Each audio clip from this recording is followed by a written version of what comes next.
Hello বন্ধুরা, আজ আপনাদের কাছে একটা নতুন রেসিপি নিয়ে এসেছি। কালো জিরে দিয়ে সর্ষে পোস্ত ইলিশ। ইলিশ মাছ কেটে ধুয়ে নুন হলুদ মাখিয়ে রেখেছে। কড়াইয়ে তেল দিয়ে দিল। তেলটা একটু গরম হোক। পরিমাণ মতন তেল দিতে হবে, যতটা তেল লাগবে সেই হিসেবে। তেলটা একটু গরম হলে এবার এতে কালো জিরে দিয়ে দেবে। মা কালো জিরে দিয়ে দিয়েছে। একটু গরম হোক, তারপর মাখানো নুন হলুদ মাখানো মাছগুলো দিয়ে দেবে। একটু ভাজতে হবে উল্টে পাল্টে, খুব হালকা ভাজতে হবে, এক দুবার উল্টে পাল্টে নিতে হবে।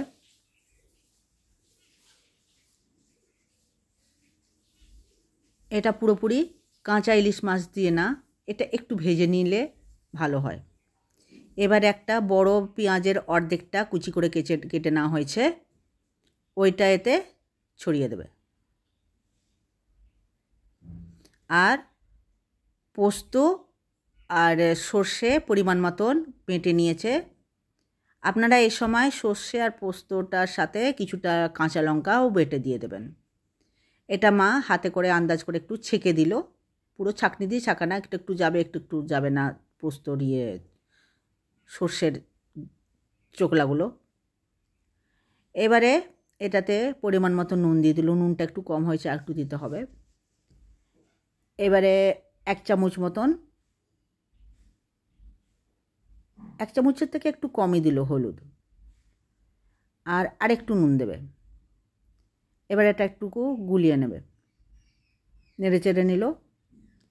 এবারে উপর থেকে কিছুটা কাঁচা লঙ্কা দিয়ে দেবে, 5-6টা কাঁচা লঙ্কা চিড়ে রাখা দিয়ে দিল। এবারে ঢাকনা দিয়ে ঢেকে দিল 5-6 মিনিটের জন্য সেদ্ধ হতে। মাছটা এবার হয়ে গেছে, একটু চেখে দেখে নিতে হবে নুনটা কেমন হয়েছে। ঠিক হয়েছে, এইবারে নামিয়ে দিতে হবে।